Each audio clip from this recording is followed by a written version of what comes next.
Girls Tamil Kitchen. இன்னைக்கு நம்ம கிச்சன்ல ஒரு சைனீஸ் ரெசிபி பார்க்க போறோம். என்ன ரெசிபினா ஸ்வீட் கார்ன் ஃப்ரைட் ரைஸ். நம்ம இப்ப அதை எப்படி செய்யலாம்னு பார்க்கலாமா? வாங்க. இப்போ நம்ம பண்ண போகிற ஸ்வீட் கார்ன் ஃப்ரைட் ரைஸ்க்கு ஃப்ரெண்ட்ஸ் முதல் பாஸ்மதி அரிசியை நம்ம வேக வச்சு எடுத்துக்கணும். அதுக்கு நான் ஒரு பெரிய பேன் எடுத்து வச்சுருக்கேன். அதில் கிட்டத்தட்ட 1.25 லிட்டர் தண்ணி ஊற்றி வச்சுருக்கேன்.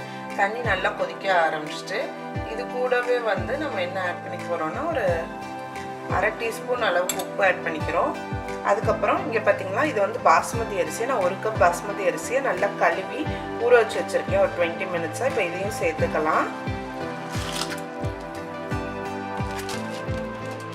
இப்போ அரிசியும் சேர்த்தாச்சு. அரிசியை சேர்த்து இந்த அரிசி வந்து ஒரு 3/4 பதம் வேகிற வரைக்கும் வேக வச்சு எடுத்துக்கலாம். இது மேக்ஸிமம் ஒரு 10 மினிட்ஸ் ஆகும். ஒரு 10 மினிட்ஸ் கழிச்சு இதை நம்ம ட்ரெயின் பண்ணி எடுத்து வச்சுக்கலாம். இது நம்ம கொதிக்கிற நேரத்தில் நம்ம தேவையான காய்கறிகள் எல்லாத்தையும் வெட்டி எடுத்து வச்சுக்கலாம்.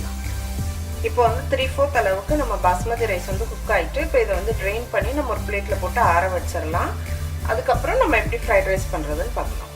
இப்போ ரைஸ் வந்து நம்மளுக்கு ஒரு சைடு ஆறிட்டு இருக்கு. அதுக்குள்ளே இப்போ நம்ம ஃப்ரைட் ரைஸ்க்கு முதல் எப்படி தாளித்து எடுக்கிறதுன்னு பார்த்துக்கலாம். நான் அதுக்கு இப்போ ஒரு நிறைய பெரிய நீங்கள் ஓக் வச்சுருந்தீங்கன்னா ஓக்கில் செய்யலாம். இல்லாட்டி இது மாதிரி ஒரு பெரிய பேன் எடுத்துக்கோங்க. அதில் ஒரு 2 டேபிள் ஸ்பூன் அளவுக்கு எண்ணெய் விட்டுக்கோங்க.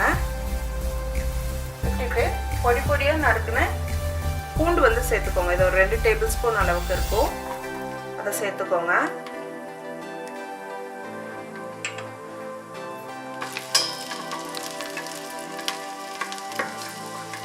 பூண்டு சேர்த்து இப்போ நல்லா பொரிய ஆரம்பிச்சுட்டு இப்போ இதோட வந்து நான் ஒரு சின்ன சைஸ் வெங்காயம் எடுத்து பொடி பொடியாக நறுக்கி வச்சுக்கிறேன். அதை சேர்த்துக்கிறேன்.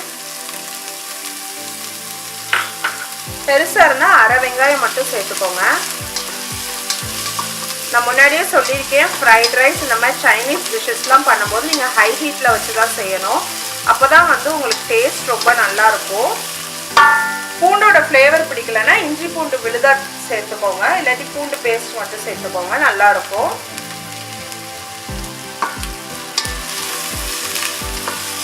வெங்காயம் இப்போ வதங்கிட்டு இது கூட தேவையான காய்கறிகளை ஆட் பண்ணிடலாம். முதல் வந்து நான் ஸ்ப்ரிங் ஆனியன்ஸோட ஒயிட்ஸ் சேர்த்துக்கிறேன். அது கூடவே வந்து இதில் வந்து ஒரு 1/2 பெல் பெப்பரை வந்து நான் பொடி பொடியாக நறுக்கி வச்சுருக்கேன். அதையும் சேர்த்துக்கிறேன்.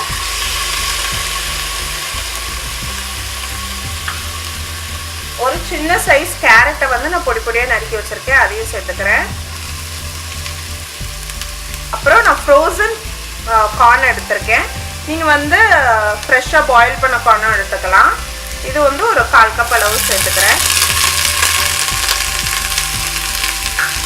இப்போ எல்லாமே சேர்த்தாச்சு. இது எல்லாத்தையும் வதக்கிக்கோங்க.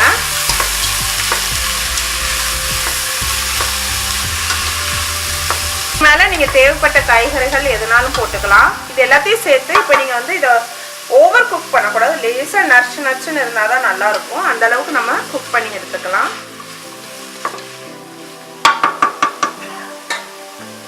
இப்போ பார்த்தீங்கன்னா எல்லாமே கொஞ்சம் ஒரு 50% வரைக்கும் காய் எல்லாமே குக் ஆகிட்டு இப்போ இதுக்கு தேவையான சாஸஸ் எல்லாம் ஆட் பண்ணிடலாம்.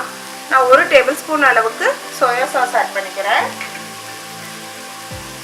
இது வந்து சில்லி சாஸ். நீங்கள் எந்த சில்லி சாஸ்னாலும் ஆட் பண்ணிக்கலாம். இது நான் ஒரு 1 டேபிள் ஸ்பூன் ஆட் பண்ணுறேன். இது வந்து உங்கள் காரத்துக்கு ஏற்ப உங்களுக்கு காரம் கம்மியாக வேணும்னா கம்மியாக ஆட் பண்ணிக்கோங்க.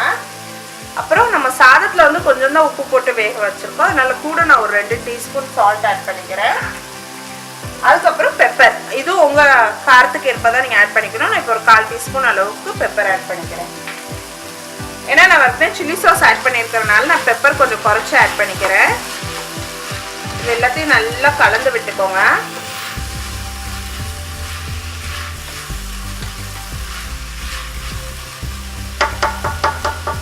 இப்போ காயெல்லாம் நல்லா வதங்கிட்டு நம்மளுக்கு இப்போ இது கூட வந்து நம்ம அவிச்சு எடுத்து வச்சிருக்க அரிசி இருக்குல்ல, பாஸ்மதி அரிசி, அதை வந்து சேர்த்துக்கோங்க. சேர்த்து இது கொஞ்சம் மெதுவாக கிளறுங்க. ரொம்ப ஃபாஸ்ட்டாக கிளறிடாதீங்க, அப்படின்னா உங்களுக்கு சாதம் வந்து உடஞ்சிரும். கொஞ்சம் ஸ்லோவாக கலந்துக்கோங்க. பார்த்தீங்களா, நல்லா உதிரி உதிரியாக வருதுல்ல.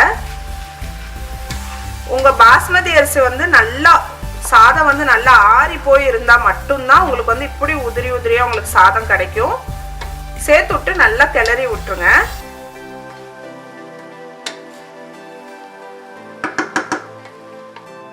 இப்போ நம்ம சாதம் எல்லாம் கலந்து விட்டு ஃப்ரைட் ரைஸ் வந்து ரெடி ஆயிடுச்சு. இப்போ இது கடைசி நம்ம இறக்குறதுக்கு முன்னாடி நான் வந்து கொஞ்சோண்டு ஸ்ப்ரிங் ஆனியன்ஸ் கிரீன் வந்து வெட்டி வச்சிருக்கேன். இதையும் வந்து சேர்த்துக்கிறேன்.